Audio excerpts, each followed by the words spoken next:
Tom, I can sense your disappointment. It was definitely not the evening you wanted or the response to Saturday either. Yeah, I suppose after tough results Saturday, it was an opportunity to bounce back in a few days. I do think it was an improvement on Saturday. I asked the lads for commitment and desire, and I think that was there in spades, definitely for large periods of the game. So I suppose that is one step forward when we've hit a strange patch.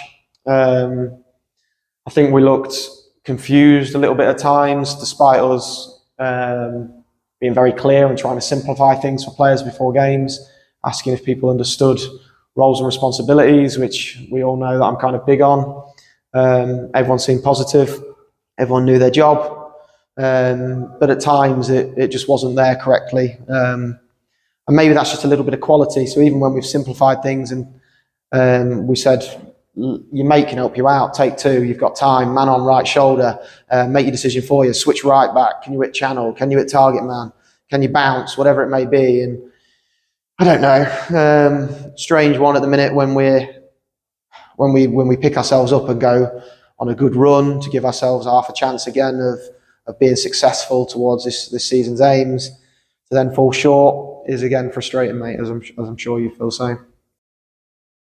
Can we be positive and try and come back with a goal and try and influence things? I thought Lenny came on and was really positive, which again is a small bonus today. Looked lively, and that's no criticism to Akil that was up before because he ran his socks off beforehand. So you're disappointed, obviously it is. At the minute, we feel like a mid-table side. I think we need a face or two to help us, to turn us quite quickly from a mid-table side to a playoff side. I don't think we're a million miles away. I think we've got a couple of injuries at the moment which are hurting us because I think they're big, important players to us. But we have to respond in the way that we know. We've got another hard one Saturday. You never know. You go beat Eastwood, and again you start thinking, oh, maybe we can playoffs. Maybe we can go do something. So we're not dead and buried. But if we keep playing like we have the last two, we're a mid-table side, and that's where you finish. The league table don't lie. So you've been beaten 2-0. One to a frustrating penalty, but then header in the 90th minute or something like that off a corner. So you've ended up being beaten 2-0 at home, and again you're left scratching ahead of what more can we do. So we'll analyse, we'll reflect. The players will do that individually. Again, we've had a big debrief where we've been open and honest. But even in them conversations, you can see there's unclarity and people wanting to pull in different directions. Oh, I want to do this or I want to do that, which is fine for people to voice that out. But when we give a clear game plan, people have to follow that.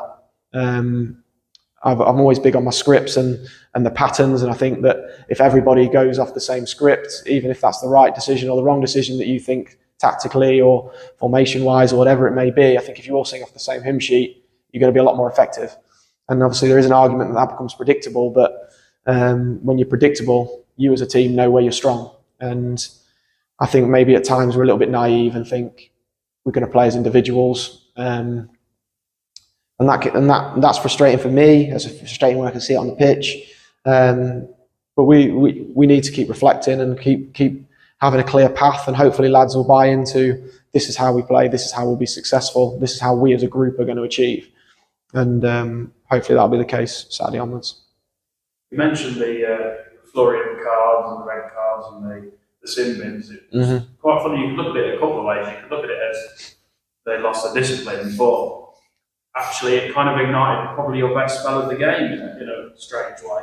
Yeah, there's as I say, it's very rare since I've ever been involved in this club as a player, as a manager, as a fan when I was a young lad, that this club's always had attitude and had a expectation that hard work was a given.